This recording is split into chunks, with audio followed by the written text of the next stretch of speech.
There you go.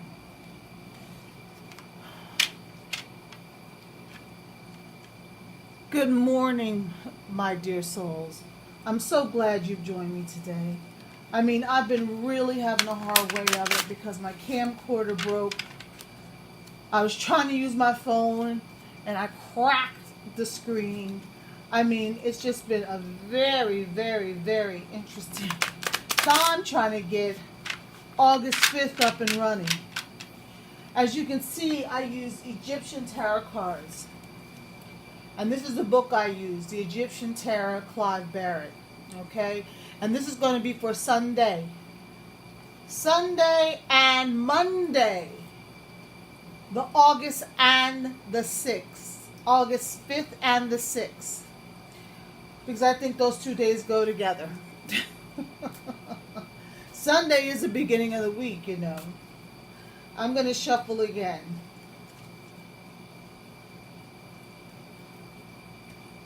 And I hold the cosmos in my hands. I call upon Isis. I call upon Anubis. I call upon Ma'at. I call upon Amun-Ra. I call upon all the gods and goddesses of Egypt to give us the ancient knowledge, the hidden secrets in the cards. Whoops, one fell out, so we already know. They're telling us something right here. And we have the Princess of Cups. I'm going to do a simple 4-card spread. So I'm going to stop there. I'm going to cut the cards so you can see them. Cut, cut. Still have it, I learned. I learned how to read from my mother. My mother used to read cards, playing cards. And she was so dead on, it wasn't even funny. She was an Aquarius, okay? So here we go. We got cups. The rest are turned down because I don't like people reading ahead of me. So I go down first.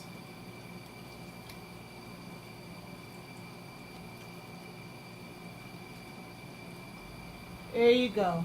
Simple 4-card spread.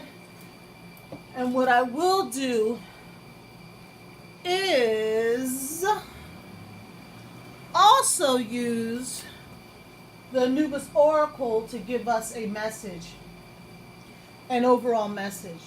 So right now we're going to start with the Princess of Cups. The first card here is actually the context. What's the context for Sunday and Monday? What's going to be happening on Sunday and Monday? So we want the Princess of Cups. And what we can learn about the Princess of Cups is that this context that you're in is highly imaginative and artistic. There's a great deal of time on reflection and contemplation. It could be seen as a daydreamer. So you might be a daydreamer in this context, but but the context that you're in is one in which you're able to translate your ideas into material form. So in this context, you combine your imagination with a strong sense of practicality. A born visionary. That sounds good to me. This is the context. It's one of fruitfulness. It's one of fertility. It's one of liberation. It's one of freedom. It's one of imagination. And it's one of our being artistic. Let's see what the next card says.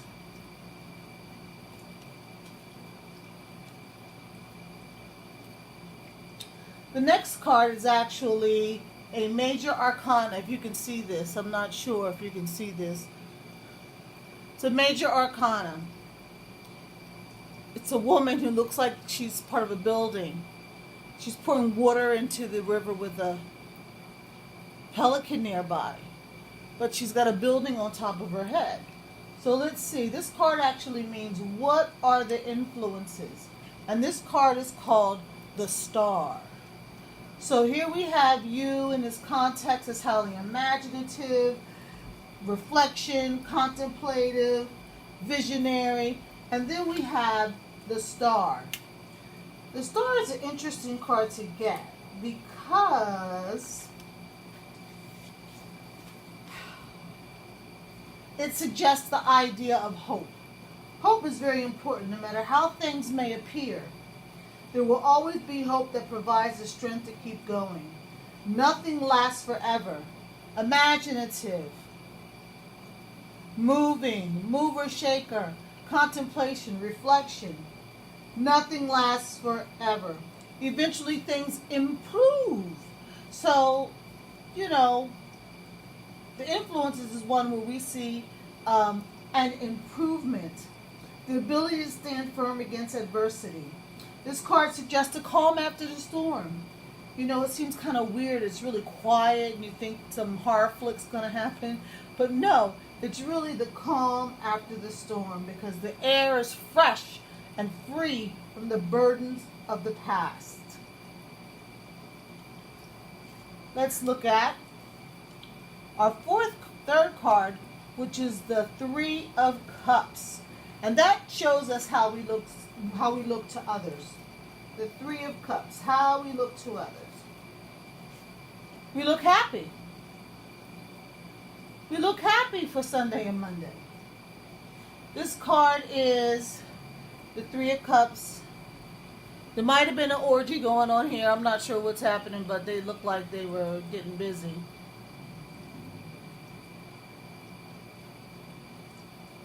And someone looks bored and the man is looking at her.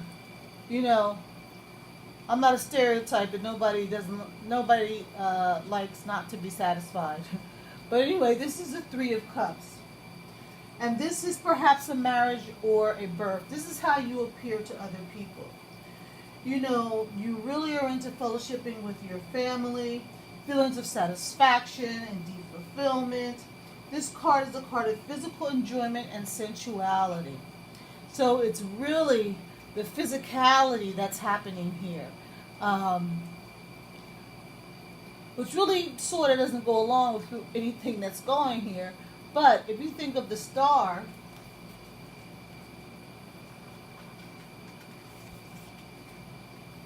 the calm after the storm, and then we're looking at this, and the calm after the storm may actually be more of a storm, because this card says you are called to excess. Of course, the menage a trois, the alcohol, the drink. But the thing is, that's suggested by the association with the planet Mercury, is that Mercury is the power to communicate and express ideas freely. So indicated in the receipt of important or good news. So the bottom line is that you're here. Well, the bottom line right now for this reading and interpretation, because like I said, interpretation is relative, and relative are interpretations, is that you have the power to communicate and express your ideas freely. And you do so. You express your ideas freely. But you're given over to excess. And that may be drink, that may be sex, that may be binging on TV, that may be on the computer 24 hours a day, that may be a workaholic. You're given over to excess of things. And so it seems as though you have this, the star that says nothing lasts forever. This princess is going places. Nothing lasts forever. And that may be because you are presenting yourself as excessive, over excess. You need to calm down. Calm down whatever it is you're doing. Get your act together so that people see you in a way that is positive. Let's see what the last card reads. This is actually the Ace of Wands. I don't know if you can see that. The Ace of Wands. And it's a wand and a fire with wings. And this is the solution. So you got the practicality here. You have the calm after the storm. But is it really over because you're driven to excess? So now we're going to look at the Ace of Wands, because that may give us a solution as to what we need to do to get our act together. This is a natural force. Natural force, the fire, energy, and vigor. It's male, it's phallic. There's a guy coming into your life. There's a man coming into your life who will be able to supply you with the things that you need. Be that calm after the storm. Help with that practicality. And also maybe give in to some of your excesses. Creativity and originality come from this card. It signifies the conception of ideas and action that has the potential to see them through. So this reading is very good because you're actually, the solution is that you are going to succeed. And I hate to keep saying that for every card, but I do know sometimes when I'm doing this, the cards are bad. So I'm happy I finally got a deck, a reading, and interpretation that seems more positive. You know, you got this beautiful woman here. This other one that's building things and giving water to the river, who's fertile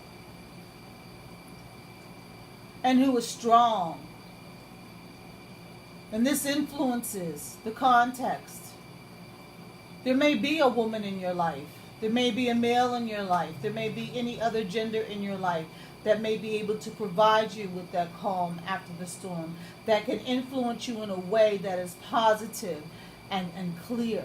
But at the same time, the way you're showing yourself is in excess of everything. So the calm after the storm leaves you exposed. But we have this Ace of Wands here that seems to make everything okay. Because money, fortune, and inheritance are well aspected in this card. So it doesn't matter.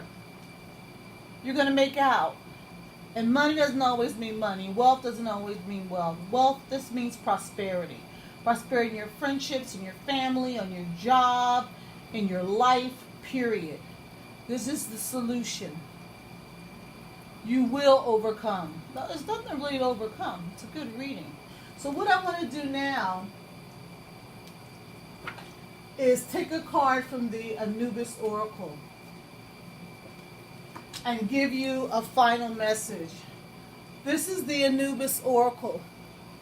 Don't know if you can see that. The Anubis Oracle I'm using.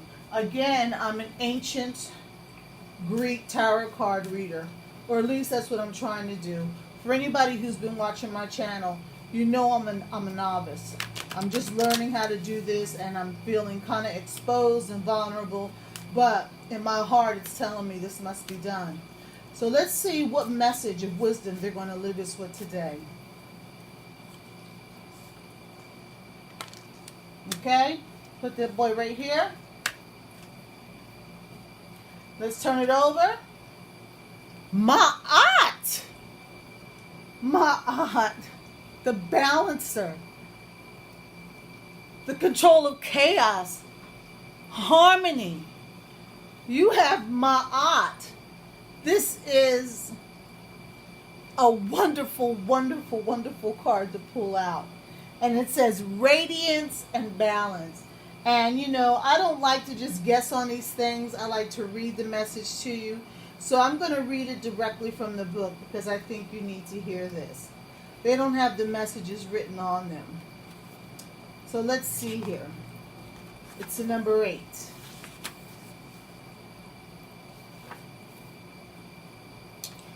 Ma'at is the internal divinity who has created order from chaos since the beginning. She represents cosmic law, divine order, and justice. She is also the balance for which we survive. Her symbol is the ostrich feather. I hope you can see that. The ostrich feather. Which represents truth, cosmic truth, not relative truth. Cosmic truths are hard and fast. It's like physics, quantum physics. You can't change cosmic truths, no matter how hard you try. Astrology, astronomy. People may say astrology is not a fixed, may not be fixed when it comes to interpretation, but it is definitely fixed in the fact that there's 12 houses and there's planets moving around, and right now there's retrograde happening all over the place. The cosmic truth is the truth. And I mentioned before, we are pieces of the cosmos coming into the world to have a sentient experience. Ma'at is the powerful balancer and adjuster who helps us to accept the love and truth about ourselves. The light, the dark, no difference.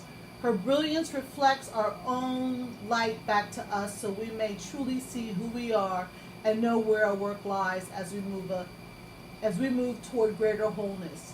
She is the regal mistress who reigns over the halls of Mira.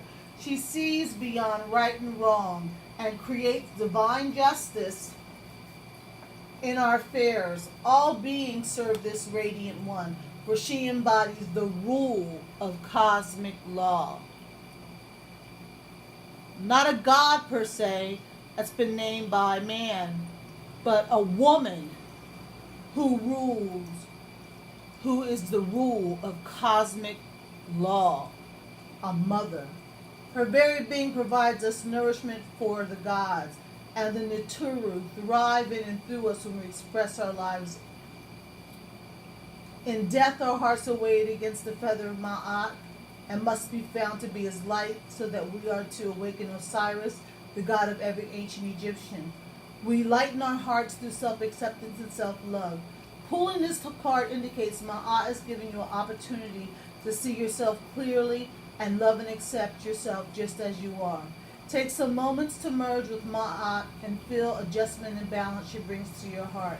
As you gaze into her radiant brilliance, you can glimpse the truth that might have evaded you until now. Learning to express Ma'at as a prerequisite to moving to the next level of consciousness. In your outer world, she may be restoring a greater balance, creating order in the wake of some chaotic situation, excess, that has occurred in your life. Take time and make space to let Ma'at bring order to things.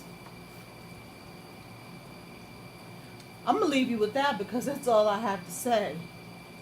Ma'at is a powerful force. So this is your reading for Sunday and Monday. If you want to go back and hear it again so you can understand a little bit more and think about it some more, that's going to work fine. Okay? I thank you for being at my channel.